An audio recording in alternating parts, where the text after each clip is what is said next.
વધુ એક breaking news મળી રહ્યા છે। બ્રેકિંગ ન્યૂઝની વાત કરીએ અમદાવાદના આ બ્રેકિંગ ન્યૂઝ કે જેમાં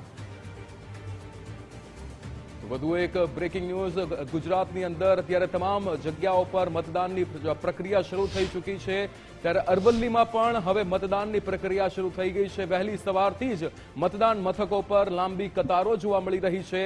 7 લાખ મતદારો જે ઉમેદવારોનું ભાવિ નક્કી કરશે ત્યારે અમરેલીમાં પણ હવે મતદાન મથકો પર નાગરિકો પહોંચી રહ્યા છે અને ઉત્સાહ નાગરિકોમાં જોવા મળી રહ્યો છે। મતદાન કરવા માટે અરવલ્લી જિલ્લામાં પણ હવે લોકશાહીના મહાપર્વની ઉજવણી શરૂ થઈ ચૂકી છે।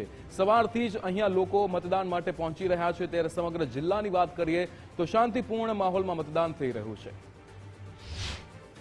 લોકશાહીના મહાપર્વની આજે ઉજવણી થઈ રહી છે। ખાસ કરીને અરવલ્લી જિલ્લાની 140 તાલુકા પંચાયતની બેઠકો અને 30 જિલ્લા પંચાયતની બેઠકો માટે મતદાન જે પ્રક્રિયા છે તે શરૂ થઈ ચૂકી છે।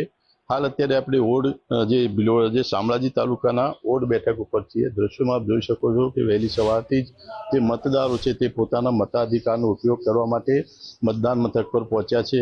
શાંતિપૂર્ણ માહોલમાં અહીંયા આગળ મતદાન થઈ રહ્યું છે। દ્રશ્યોમાં આપ જોઈ શકો છો મતદાન કેન્દ્ર છે। મતદાન શાંતિપૂર્ણ માહોલની અંદર જે મતદારો છે તે કરી રહ્યા છે। જિલ્લાની અંદર કુલ 7,62,000 જેટલા જે મતદાતાઓ છે તે આજે મતદાન કરવાના છે અને 30 જિલ્લા પંચાયત બેઠકો અને 140 જે તાલુકા પંચાયતની બેઠકો અને બાયડ અને મોડાસા નગરપાલિકાની બેઠકોના જે ઉમેદવારો છે તેઓનું ભાવિ નક્કી કરવાના છે। વિપુલ રાણા, ગુજરાત ફર્સ્ટ, અરવલ્લી।